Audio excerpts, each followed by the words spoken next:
This is Veterans Day, and thank you for those here tonight who served who served our country. Presentation is rather relevant regarding to military subjects. So, with that, Benjamin Franklin, an inventor and a scientist, was very keen about our country's domestic production and manufacture. As were countless other leaders, in light of cutting ties with Great Britain, which produced many finished goods before the outbreak of war. Lexington and Concord was fought on April 19th, 1770 what? 5. Yes. We said 5. Yes, he's right. That is the connection tonight. Franklin and other leaders of the day knew that establishing armories to produce weapons for the protection of the United States was of high importance. The Northeast had abundance of water power to service mills and all types grist, woolen, saw gunpowder, and yes, equipment to manufacture guns, especially in New England, such as Springfield, Mass. Armory, 1777. The other one created at Harper's Ferry, Virginia, 1779. There were also numerous independent manufacturers in New Haven, Windsor, Middletown, Connecticut, Millbury, Massachusetts, etc. These independent firms also made weapons for the U.S. military. Tonight we focus on muzzle-loading weapons, reproduction, and development. To understand the evolution from flint to percussion, we add the latter to bring the technology full circle. Before the introduction of breech-loading weapons in a general sense for use by the military. But first, let's make sure the weapons are not loaded. Mr. Parvis will draw the ramrod and then drop it into the barrel. Before Mr. Parvis goes much further, can everybody see his foot? What was he doing with the rifle on his foot?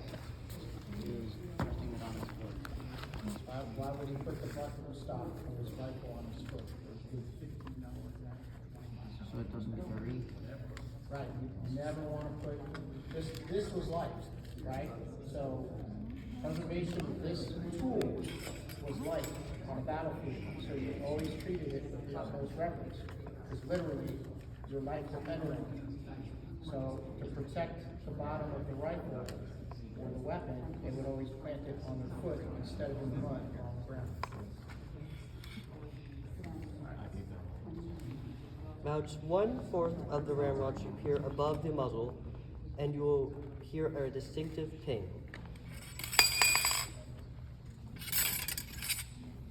If you have a muzzle loading gun at home, make sure it's not loaded using this technique. Hang on. This is it.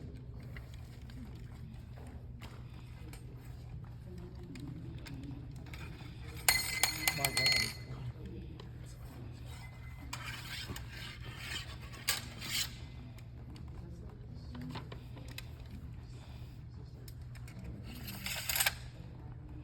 So I keep the muzzle away from my face, and when I return the ramrod, I always turn my pinky so that if it did go off, I would still have my finger.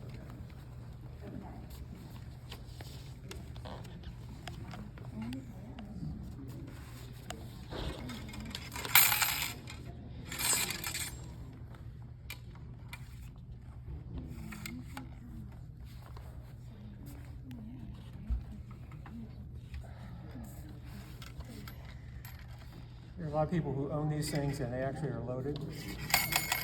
If they're loaded, the ramrod would stick out like about that much. So if you have one of these at home, just assume that it might be loaded.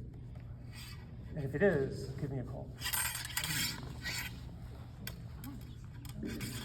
Do any of you have muskets at home? Raise your hand. I want to see you.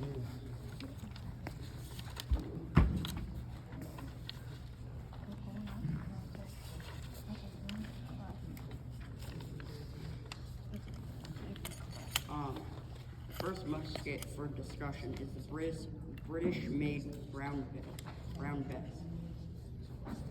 It is a reproduction flintlock of a 1767 weapon. It's a smooth bore 75 caliber with a range of 35 to 50 yards. A paper wrapped round ball is used, and as such, when fired, it could drift all over the place, as the barrel is smooth and not grooved, affording projectile twist to increase accuracy and longer distance, but at close range, very effective.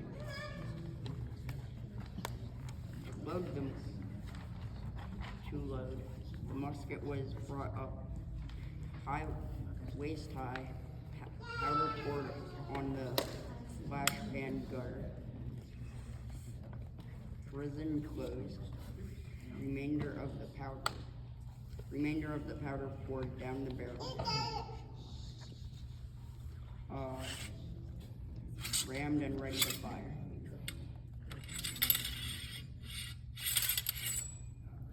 Notice I angle the gun because the average height back then was about 5'7".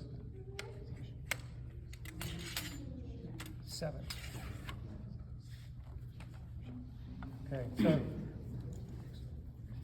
powder this is a flintlock with a flint and steel, right?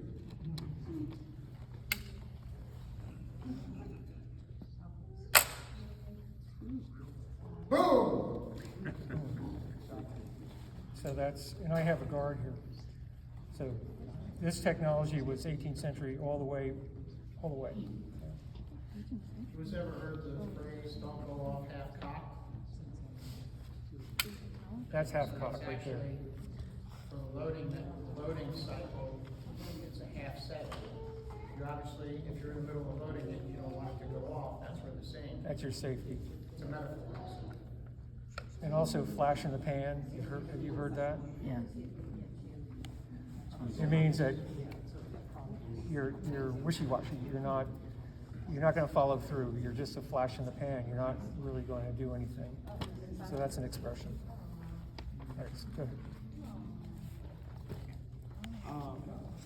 Rifle weapons existed during the Revolutionary War, but not commonly used.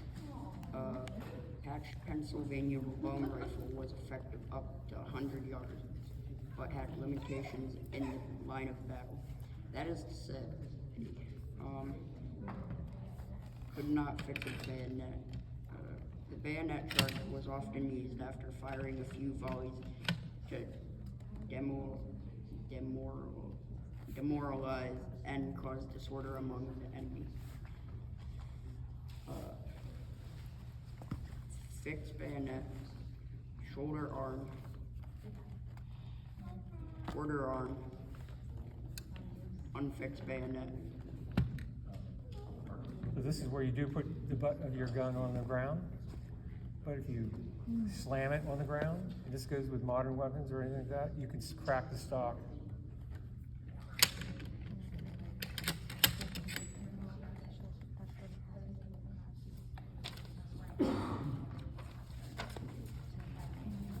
The barrel was held on by pins, which made cleaning it very cumbersome.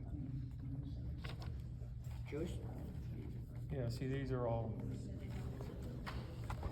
barrels pegged on. So to take it off, I have to grip the pegs. Go ahead. Joseph Plum Martin, age 15, joined the Continental Line. Who here is 50.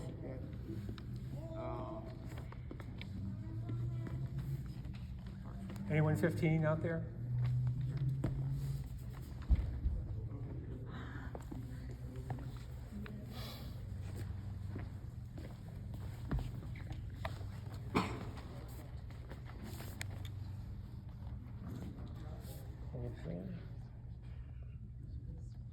put this line down here.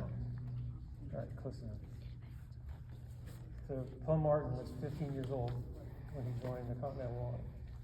He made it through 1783. He went to Yorktown, and it was a book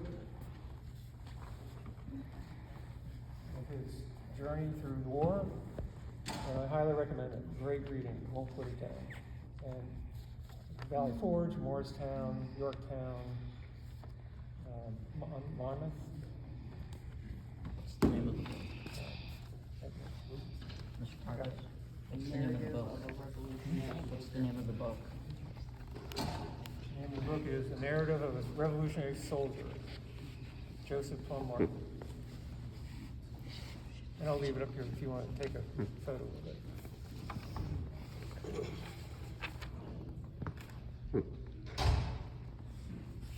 Okay, reader one. That's you. The next musket is a French Charleville, not a finely finished as the British best, and likely could produce more rapidly. Could be produced more rapidly. The Continental Line used a variety of muskets during the war, primarily the best. But once the French allied with the Americans in 1778.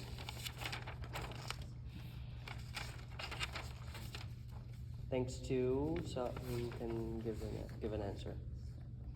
You? Napoleon Bonaparte. No. You? Lafayette. Hmm? Lafayette. No. You? King. You already know. Yeah. I can figure it out. Who was in France to help us get our Not you. alliance? Benjamin Franklin? Yes. Benjamin Franklin. Yeah. So once we were allied with France, and we saw a ton of these coming over. Because they were allies of us, so we purchased land, and they give us guns because we want to be free. The French government we're fighting the British. Well, if the French didn't get in the war, we'd still be saying, yes, Your Majesty. They saved us. But this is, Kind of. go ahead. Kind Is of. there anything else on the show? No, The Charleville became a commonly used weapon. It is also a smooth bore, 69 caliber. One advantage of the Charleville, the barrel it was held on a easily removed bands. Bear in mind that every part was hand forged, not machined. 40 welds was needed to make a barrel. Stocks were essentially hand carved. A huge amount of work, hand filling, and skilled talent. That is why not many local gun manufacturers in the colonies Existed. existed. Parts were not interchangeable. Parts were not interchangeable.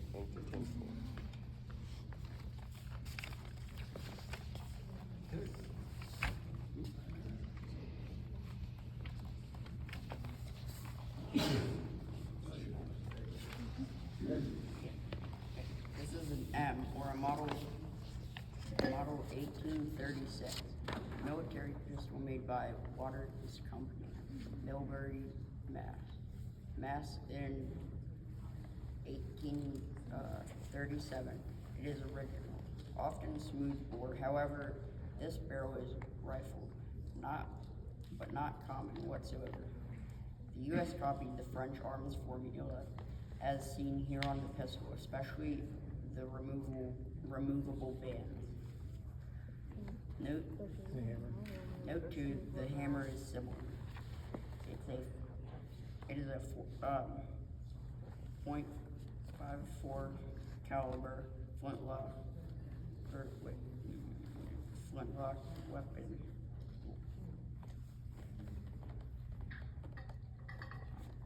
Flintlock weapons were used early in the Civil War, as many captured armories by the Confederates throughout the U.S. had not the time to convert them to percussion. Conversion means removing the flint flintlock and replacing it with a percussion lock. Stay tuned. The gun's stock included was made using water-powered machinery, and parts are interchangeable. We think this gun was used by a Confederate artilleryman, often referred to as horse pistols, needed to dispatch quickly a wounded animal in harness, pulling an artillery gun. Do any of you know what smoothbore barrel is? Raise your hand. Raise. What is it? It's when the barrel isn't rifled inside of it. Close. Smoothbore means it's supposed to be shot at close range, not long range. At long range, it can't hit anything. It's so new. So the bore is So smooth. rifle barrels shoot straight. They shoot straight and perfect. Gosh, you know what? That's right. Did I hold him? Did I hold So, him? no, we're no, gonna move on. We're gonna move on. No. Go ahead, Adam. You can look at this stuff afterwards. Go ahead. All right, so model 1842. That's you.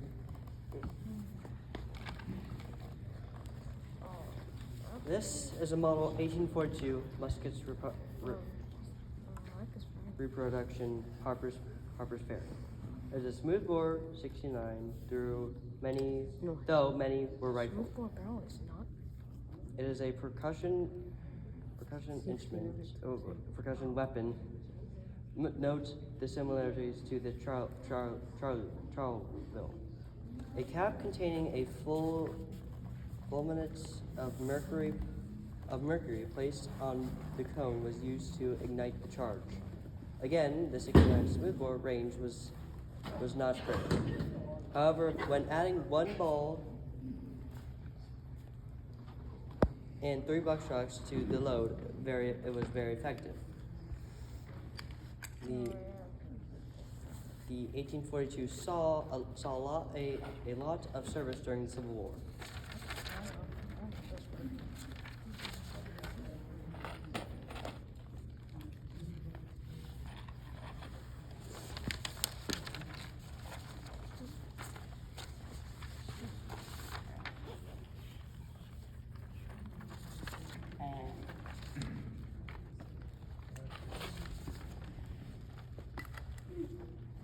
Okay, so the cap.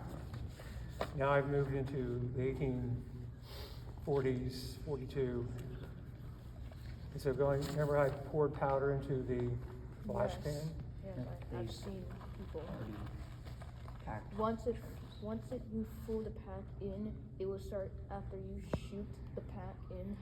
A muzzle flash will come in. You have to cover that in like some sort of cloth, the round, and then you will be like a smoke, and then a single like rock would fly over to there at high Close, speeds. very close.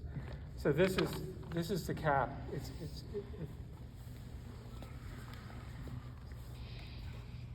I'm not going to fire it because your ears are ringed. So the cap goes on the cone here. This is half cock, so it's safety. Pulling it back, I'm ready to fire it. But again, I'm not going to fire it. So the caps were a little more dependable, right, Timmy? The caps were a little more dependable than the powder in the flash pan. Why? Why would this be more dependable on the battlefield? Because it can't get wet. It doesn't get as much because it can't get wet. Can't get wet. Yeah, Exactly right. And so the smoothbore, to this gentleman's observation, very, very good one. There's no rifling in the barrel. So when the ball comes out, it can go anywhere. It's not, there is some paper behind it, but it can go, you're good at about 35 yards. However, 35 yards being hit with a ball that's 69 caliber or 72, 75 is going to do a lot of damage, especially if it has 3 buck as well as the ball. So it's going to hurt you. Mr. Parks, you have 5 minutes. 5 minutes left. Great. We're almost done. Go ahead. Model 1861. Whitneyville rifle, .558 caliber, percussion musket, made in New Haven, of Eli Whitney family fee. It's original. It is original, dated 1863.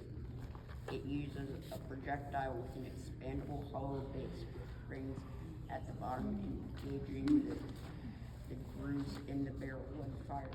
It's hollow in the base, got rings on the side, so when the powder ignites it, the rings expand into the rifling. This is rifled now, and it then spins the ball out of here, out of the rifle.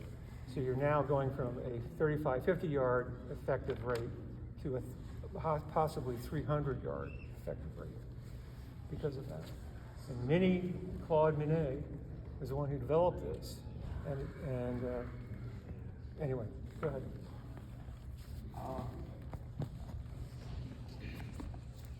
Spinning ball, incredibly accurate up to 300 yards. Developed by Claudette Minet. It revolutionized military weapons. However, Napoleon Bonaparte. Napoleonic tactics remained in use, and thus the very high casualties on Civil War battlefield. Loading in 9 times. Go ahead. Load. Handle cartridge. Tear cartridge. Charge cartridge. Draw rammer. Ram cartridge.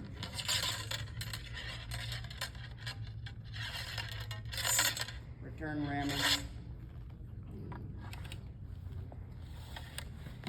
Prime. Shoulder. Quarter arm. Fixed bayonet. Parade rest.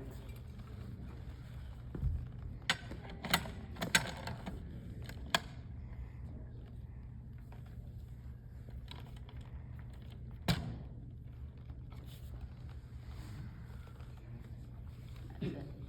Thank you.